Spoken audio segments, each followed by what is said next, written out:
Aujourd'hui, l'humour monte sur scène ou sur le banc des accusés. Alors peut-on rire de tout? Le Moyen-Âge aurait dit oui, mais pas n'importe quand. Il y avait des jours pour ça. Le carnaval et surtout la fête des fous, en latin Festa Stultorum. Elle tombait entre Noël et l'Épiphanie, souvent autour du 28 décembre, le jour des Saints Innocents. Et ce jour-là, tout était permis. Vous auriez vu des gens jouer au dé dans l'église, manger sur l'autel, chanter des chants obscènes, se jeter des pots de chambre ou pire. L'enfant devenait roi, le fou montait sur le trône, on élisait des papes, des évêques, des rois pour rire. C'était une fête déguisée qui célébrait le monde à l'envers, y compris dans les hiérarchies sociales et dans les rituels religieux.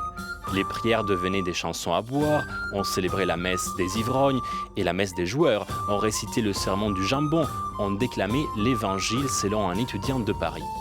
Blasphème? Injure? Pas vraiment. Parodier le sacré était plus ou moins accepté à l'occasion des fêtes, et les auteurs de ces parodies débridées pouvaient être de fervents croyants. Le sacré et le grotesque coexistaient, deux faces d'une même médaille. Et l'Église dans tout ça? Elle tente d'interdire ces fêtes, en vain, car elles étaient très ancrées dans le peuple, avec des racines qui plongent peut-être même jusqu'au Saturnal, ces anciennes fêtes romaines à l'honneur du dieu Saturne. Difficile de les éradiquer. Alors l'Église tente au moins d'encadrer le rire, de le ritualiser.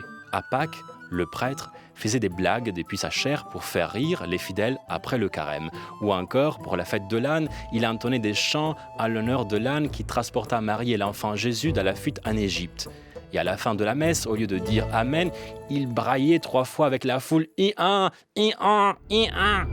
Mais à la Renaissance, l'Église veut remettre de l'ordre avec la contre-réforme. La parodie de la religion est jugée irrespectueuse, blasphématoire.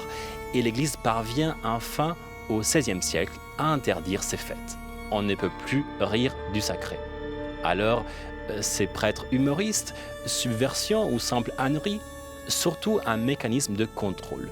On laissait rire le peuple un jour pour qu'il se taise les autres. Une soupape, une mise en scène de l'ordre renversé, une pause illusoire du système officiel.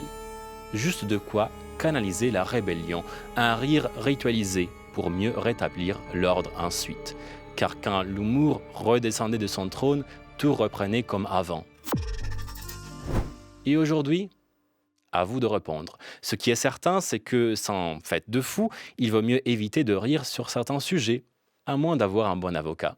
Sinon, faites des vannes médiévales, c'est sans risque. Les morts ne vous traîneront pas au tribunal, les licornes non plus.